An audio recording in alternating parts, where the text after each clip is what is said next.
Okay, sige mga bossing, umpisahan natin dito kay Congressman Benny Abante ho, mga kababayan. No? Mahaba-haba yung vlog natin ngayon. Aabot tayo siguro 2 oras. Ang mga inilalahad ngayon ay nangangailangan ng mataimtim na pagsusuri.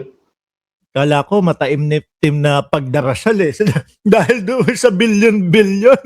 Ano po, naalala niyo po ba nung nag-birthday ang dating Pangulong Duterte, mga kababayan? No? Yung meron pang ano, kung di ako nagkakamali, yung cake maliit or something like totong or whatever, ano?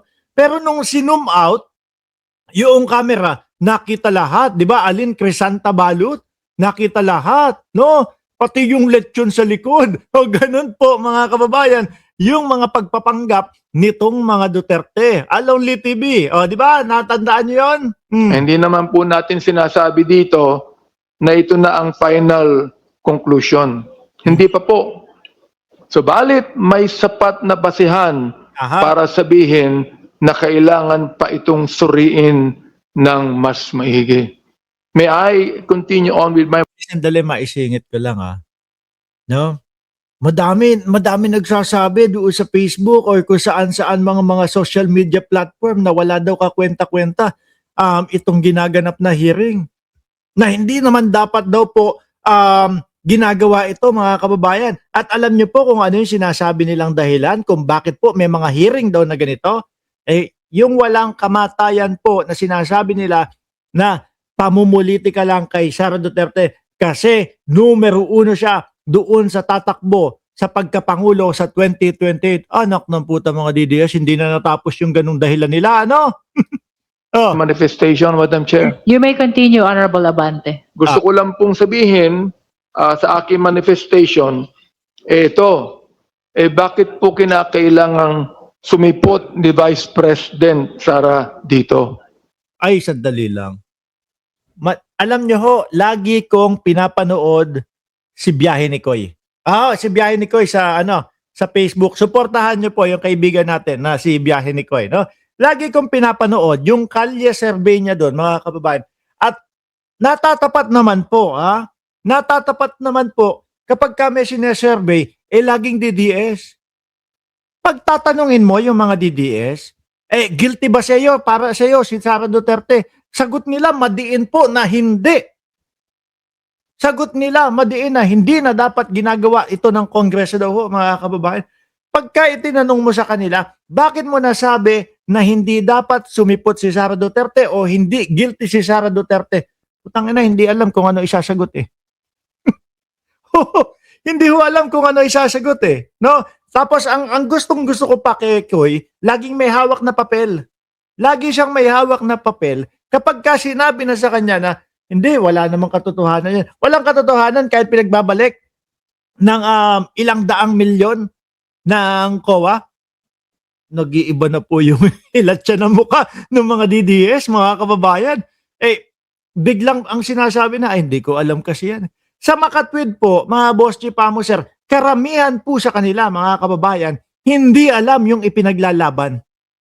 Karamihan po sa kanila, wala lang, basta idol namin ang mga Duterte, basta idol namin si Sara Duterte, so yan na yun, okay na yun. Ganun lang po sila. Pero pagka yung tinanong mo ng malaliman po, ano ba ang naiintindihan mo dito sa mga usaping politikal at nangyayari doon sa Kongreso, walang maisasagot po. Sabi ni Ma'am Delia Rosario, wala silang sagot, aanga-anga ang mga buwisit daw. Ayan mismo si Ma'am Delia Rosario ang nagsabi niyan. Tuloy, Congressman Abante. Alam nyo, Madam Chair at my dear colleagues, ang hirap sa atin, kapag ordinaryong tao ang may kaso, arrested agad. Yan. Pero kapag bilyon na ang pinag-uusapan, biglang confidential o kaya busy. Tsaka ito pa ho, mga Boss Chief sir, no? May nakita kong post sa Facebook. Mga kababayan. Alam ko ginawa lang naman yun at hindi naman talaga sinabi ni Sara Duterte yun. Pero para sa akin, halos malapit po sa katotohanan eh. Alam niyo po kung ano yung nakalagay, mga kababayan? Gustong-gusto ko tong mga DDS kasi ninanakawan ko na, ipinagtatanggol pa ako. O di ho ba, ganyan yung mga DDS na mga kaibigan natin, mga kababayan? Pag tinanong mo kung ano ba, biglang sasabihin na lang sa'yo, biglang i-reply na lang sa'yo, adik ka kasi, bangag ka kasi, no?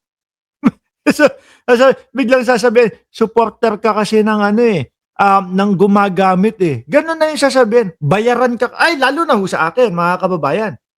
Ang tawag sa akin, bayaran ho, mga bossing. Ano gagawin ko? Di sakyan ko lang, ganyan lang din ho ang gagawin nyo. Kung ano yung pinangaalas ka sa inyo, na alam nyo naman po na walang katotohanan, sakyan nyo lang. Ano? Di pinagpo-post ko yung Tesla, pinagpo-post ko yung mga Jeep Rubicon. Di lalo naaasar. Di ho ba, mga kababayan? Tuloy. Trabaho.